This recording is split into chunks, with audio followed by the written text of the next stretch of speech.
Hi students, this is KL Naidu. మనం practical videos అన్ని complete చేసుకున్నామండి. That means salt analysis and volumetric analysis.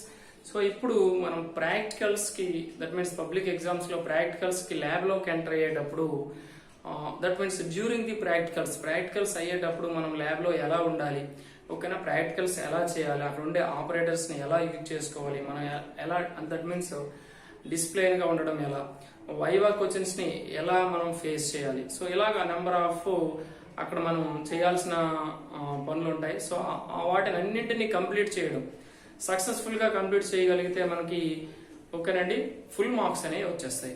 So మరి full marks రావాలంటే ఏం చేయాలి? ఓకేనండి, మనం ల్యాబ్ లో వెళ్ళి కామ్ గా నిల్చొని ఓకేనా అలా ఉండిపోతే మార్క్స్ అనేవి రావు. ఖచ్చితంగా మనకి ఇచ్చే సాల్ట్ కానీ వాల్యూమెట్రిక్ అనాలిసిస్ కానీ మనం ప్రాక్టికల్ గా చేయాలి. చేస్తేనే అప్పుడు మనకి ఫుల్ మార్క్స్ అనే వస్తాయి. మరి ఏం చేయాలి? ల్యాబ్ లోకి ఎంటర్ అయిన తర్వాత మనకి ఫుల్ మార్క్స్ రావాలంటే మనం ల్యాబ్ లో ఎలా ఉండాలి, ఏం చేయాలి, వచ్చే ఎక్స్టర్నల్ కి మనం చేసే ప్రాక్టికల్స్ ని ఎలా చూపించాలి, ఓకే, ఆయన అడిగే వైవా క్వశ్చన్స్ కి మనం ఎలా ఆన్సర్స్ చేయాలి.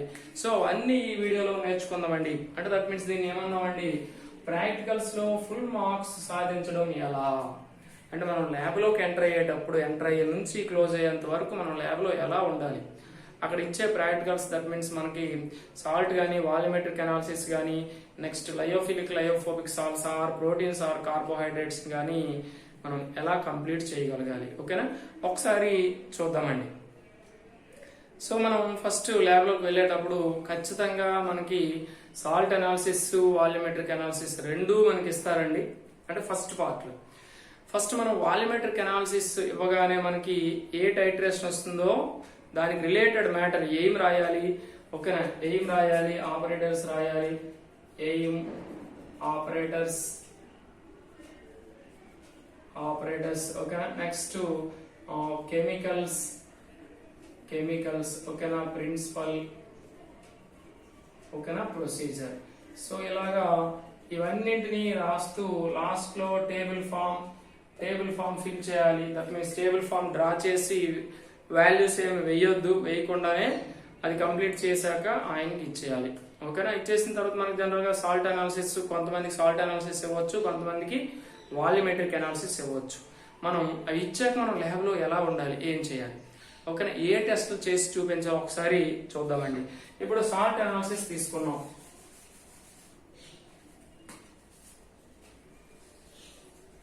సాల్ట్ అనాలిసిస్ ఓకేనండి. సాల్ట్ అనాలిసిస్ కి మనకి 10 మార్క్స్ అండి. ఈ 10 మార్క్స్ మనం స్కోర్ చేయాలంటే ఏంటి? ఫస్ట్ మనకి ఇచ్చిన సాల్ట్ ని చూస్తూ జనరల్ గా టెస్ట్ చేస్తాం.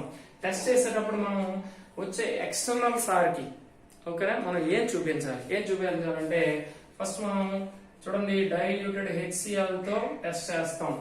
యానియాన్స్ యొక్క ఐడెంటిఫికేషన్ టెస్ట్ తెలుసు కదండి. డైల్యూటెడ్ HCl తో ఒకటి చూపిస్తాం, రెండోది కాన్సన్ట్రేటెడ్ H2SO4 తో చూపిస్తాం.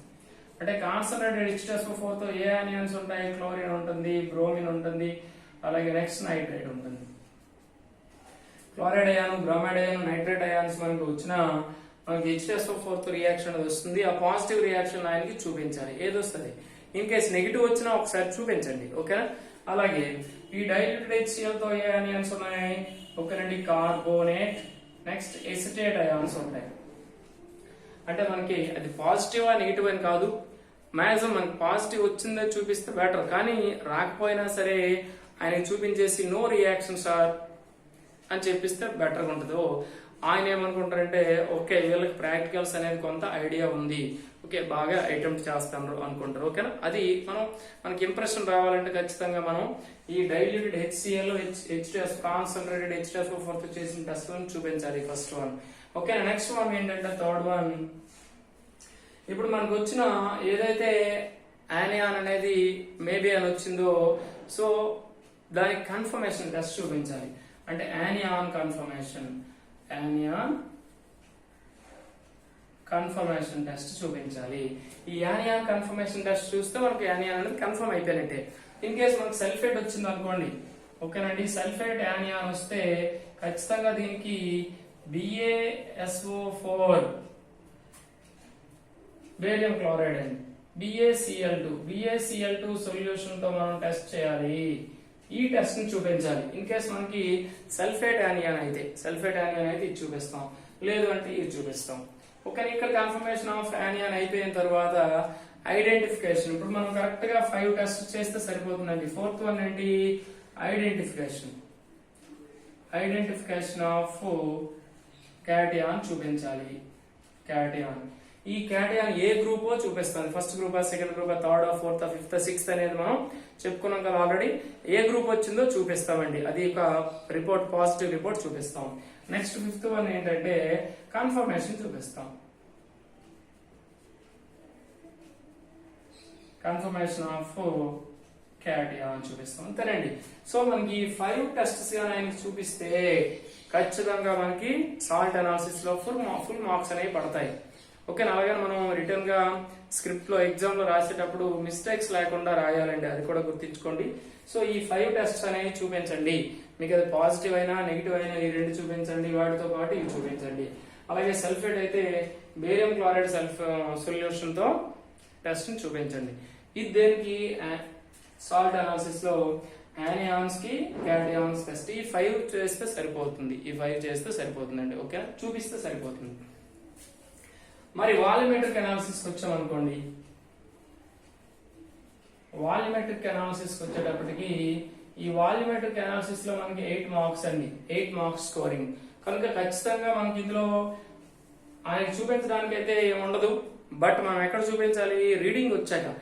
మనం కోనికల్ ఫ్లాస్క్ లో ఉండే సొల్యూషన్ లైట్ పింక్ లోకి వస్తుంది కదా, లైట్ పింక్ లోకి వచ్చేటప్పుడు ఆయనకి చూపించాలి రీడింగ్, బ్యూరెట్ రీడింగ్ చూపించాలి. ఓకేనండి, సొల్యూషన్ చూపించాలి. సో అలాగే మనకు 3 టైమ్స్ చూపిస్తే ఓకే, అది బెటర్. అంటే ఇక్కడ చూపించింది ఏంటి అంటే ఎండ్ పాయింట్ అంటే ఏంటండి? Pale pink. ఈ పేల్ పింక్ కలర్ వచ్చింది అని చూపించాలి.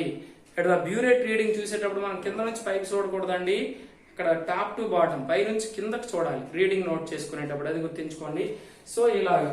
అలాగే నెక్స్ట్ వన్ ఏంటంటే మనం వాల్యూమెట్రిక్ అనాలిసిస్ చేసేటప్పుడు లెఫ్ట్ హ్యాండ్ తో స్టాపర్ ని పట్టుకోవాలి, రైట్ హ్యాండ్ తో మనం ఇలా ఈ కోనికల్ ఫ్లాస్క్ లో ఉండే సొల్యూషన్ ని ఇలా మనం స్టార్ చేస్తూ ఉండాలి, తిప్పుతూ ఉండాలి. ఓకేనండి, సో ఇది ఖచ్చితంగా మనం చేయాల్సింది. లెఫ్ట్ హ్యాండ్ తో స్టాపర్ ని, బ్యూరెట్ స్టాపర్ ఉంటుంది కదా, దాన్ని పట్టుకోవాలి. నెక్స్ట్ కోనికల్ ఫ్లాస్క్ ని రైట్ హ్యాండ్ తో తిప్పుతూ ఉండాలి. ఓకే, అమ్మాయిలు అయితే మీ చున్నీలు ఉంటాయి కదా డ్రెస్సులకి, వాటిని వెనక్కి ముడి పెట్టుకోండి. ఓకేనా, ముడి పెట్టుకోండి. అలాగే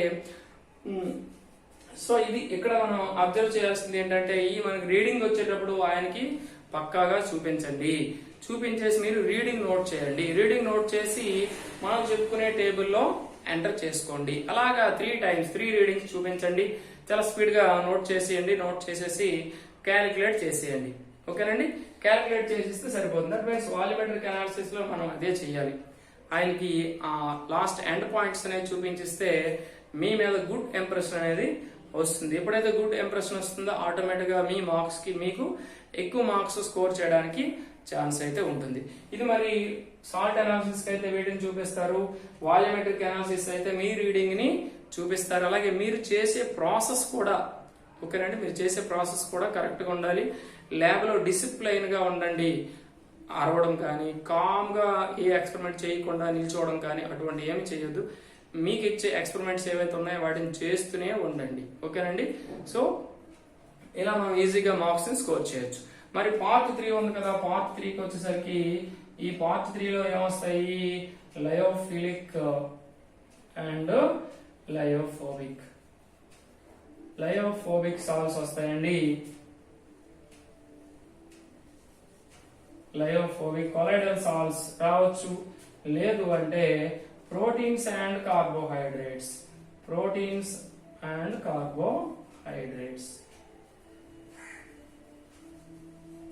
ఇవి వస్తాయండి. ప్రోటీన్స్ ఆర్ కార్బోహైడ్రేట్స్ అనేవి వస్తాయి. అంటే ఈ ఇయర్ మనకి క్రౌంటోగ్రఫీ రెడ్యూస్ అయిపోయింది, మనకుండే 8 ఆర్గానిక్ కాంపౌండ్స్ కూడా రెడ్యూస్ అయిపోయిందండి. సో ఓన్లీ ఈ 2 ఎక్స్పెరిమెంట్స్ మాత్రమే ఉన్నాయి. ఓకేనా, lyophilic and lyophobic, proteins and carbohydrates. ఏదో ఒక ఎక్స్పెరిమెంట్ వస్తుంది, ఆ ఒక ఎక్స్పెరిమెంట్ మనం చేయాల్సి ఉంటుంది. అయితే ఈ 2 అంటే salt analysis plus volumetric analysis ని కానీ మనం సక్సెస్ఫుల్ గా కంప్లీట్ చేయగలిగితే దీని మీద అంత అబ్జర్వేషన్ అనేది ఉండదు కనుక మీరు రాసుకొని ఆయనకు చూపించవచ్చు. మరి ఆయన చేయమంటే మాత్రం తప్పనిసరి మరి మనం కంపల్సరీ చేయాల్సిందే. బట్ అంతవరకు అయితే రాదు. నా ఎక్స్పెక్టేషన్స్ ఏంటంటే అది ఈ రెండుగా మీరు సక్సెస్ఫుల్ గా చేయగలిగితే దీన్ని అంతగా పట్టించుకోరు. ఓకేనండి. సో దట్ మీన్స్ పట్టించుకోరు అని చెప్పలేం, కానీ కొంచెం అంత కేర్ఫుల్ అయితే తీసుకోరు వాళ్ళు. అందుకని సో ఈ రెండింటిని పక్కాగా చేయండి. పక్కాగా చేస్తే మీకు మంచి ఇంప్రెషన్ అనేది వస్తుంది, ఆటోమేటిక్ మార్క్స్ కూడా వస్తాయి. అలాగే నెక్స్ట్ వన్ ఏంటంటే వైవా ప్రాజెక్ట్ రికార్డ్. సో వీటికి టూ మార్క్స్ అండి. అంటే టోటల్ 6 మార్క్స్ మనం ఇక్కడ చేసుకునే ఏంటి అంటే ఈ సెక్షన్ 3 కి 6 మార్క్స్ అండి. అంటే 6 + 8 + 10 24 + 6 అంటే టోటల్ 30 మార్క్స్. మరి వైవా ఎలా చేయాలి? జనరల్ గా వైవా అనేది అక్కడ వచ్చే ఎక్స్టర్నల్ సార్ పైన డిపెండ్ అవుతుంది.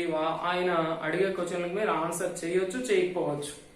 ఇన్ కేస్ ఫస్ట్ మిమ్మల్ని పిలిచారు అనుకోండి, పిలిస్తే ఓకే ఆయన ఏదో ఒక టాపిక్ అడుగుతారు, మీరు దానికి ఆన్సర్ చెప్పకపోతే చెప్తే ఓకే, మీకు అన్ని వస్తే ఓకేనండి, ఆయన అడిగిన క్వశ్చన్కి ఆన్సర్ చెప్పొచ్చు. ఒకవేళ రాకపోతే ఏం చేస్తారంటే ఈజీ ట్రిక్ ఏంటంటే ఒక ఎగ్జామ్కి వెళ్లే ముందు ఒక టాపిక్ ప్రిపేర్ అయిపోండి. ఏదో ఒక టాపిక్ అంటే మీకు ఏదైతే మంచి టాపిక్, మీకు నచ్చిన టాపిక్ ఉంటుందో కెమిస్ట్రీ టాపిక్ ప్రిపేర్ అయ్యి వెళ్ళండి.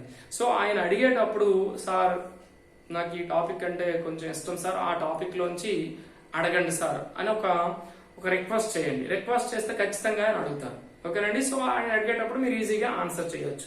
That is the trick. ఇప్పుడు వైవాలో మనం ఈజీగా 2 మార్క్స్ అలా స్కోర్ చేయొచ్చు. అంటే మనకు నచ్చిన టాపిక్ మనం చదువుకొని వెళ్ళి ఆయనకి రిక్వెస్ట్ చేస్తాం, సార్ ఈ టాపిక్ నాకు కొంచెం ఇంట్రెస్ట్ సార్, ఈ టాపిక్ లోంచి క్వశ్చన్స్ అడగండి అని రిక్వెస్ట్ చేస్తే ఆయన అడుగుతారు, పక్కాగా అడుగుతారు. సో ఈజీగా మనం చేయొచ్చు. లేదు మీకు అన్ని వచ్చు అనుకోండి, ఓకే సార్ మీకు నచ్చిన టాపిక్ అడగండి, నేను ట్రై చేస్తాను అనొచ్చు, అది మీ ఇష్టం. ఇలా అయితే వైవాలో మార్క్స్ అనేవి మనం స్కోర్ చేయొచ్చు. ఓకేనా. ఆయన అడిగే క్వశ్చన్ మనం ఆన్సర్ చేయక, ఓకేనండి, మనకు నచ్చిన టాపిక్ ఆయనకి చెప్పకుండా కామ్ గా ఉంటే మార్క్స్ అయితే రావు. ఓకే. నెక్స్ట్ వన్ ఏంటంటే ప్రాజెక్ట్ ఉండేది మనకి 2 ప్రాజెక్ట్స్ ఉంటాయి. ఫస్ట్ ఇయర్ ఒక ప్రాజెక్ట్ ఉంటుంది అండ్ సెకండ్ ఇయర్ ఒక ప్రాజెక్ట్ ఉంటుంది.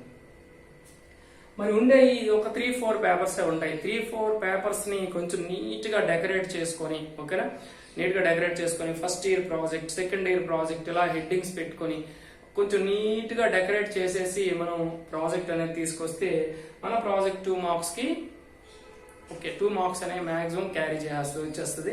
మరి ఇబ్బంది పడక్కర్లేదు. అంటే కొంచెం నీట్ గా డెకరేట్ చేసుకోండి. సో అటువంటిప్పుడు చాలా ఈజీగా స్కోర్ చేయొచ్చు. ఓకేనా. మరి రికార్డ్ అంటారా? రికార్డ్ కూడా మీరు ఆల్రెడీ రాసి ఉంటారు. రికార్డ్ ను కూడా కొంచెం నీట్ గా, ఓకేనండి, హెడ్డింగ్స్ అనేవి నీట్ గా పెడుతూ, ఓకేనా, దానికి ఒక పైన ప్రొటెక్షన్ పేపర్ అంటే దట్ మీన్స్ ఒక అట్ట అంటాం కదండి, అట్ట వేసేసి పిన్ కొట్టేసి చాలా నీట్ గా డెకరేట్ చేసుకోండి. దట్ మీన్స్ తెచ్చుకొని డెకరేట్ చేసుకొని ల్యాబ్ లోకి ఎంటర్ అవ్వండి. సో ల్యాబ్ లోకి ఎంటర్ అయ్యాక ఇవి మీరు చేస్తే ఓకే ఆటోమేటిక్ గా ఇవి ఉన్నా లేకపోయినా మీకు మంచి మార్క్స్ అనేవి మీరు స్కోర్ చేయొచ్చు పక్కాగా. ఓకేనండి. ఓకేనా. ఎందుకు చెప్తున్నానంటే ఎక్స్పీరియన్స్ నాకు ఉంది కనుక, సో నేను కూడా ఎక్స్టర్నల్ గా నెంబర్ ఆఫ్ కాలేజెస్ వెళ్తాను కనుక, ఓకేనండి. సో నాకుండే ఎక్స్పీరియన్స్ మీతో షేర్ చేసుకుంటానండి. ఖచ్చితంగా మీరు ఇవి ఫాలో అవ్వండి, మీకు ఖచ్చితంగా మార్క్స్ అనేవి వస్తాయి. ఓకేనా. Thank you. ఈ వీడియో మీకు నచ్చితే లైక్ చేయండి, షేర్ చేయండి, మన ఛానల్ సబ్స్క్రైబ్ చేసుకోకపోతే, ఓకేనండి. సో అలాగే ఫర్దర్ ఇన్ఫర్మేషన్ కోసం బెల్ ఐకాన్ని క్లిక్ చేయండి. ఓకేనా. Thank you.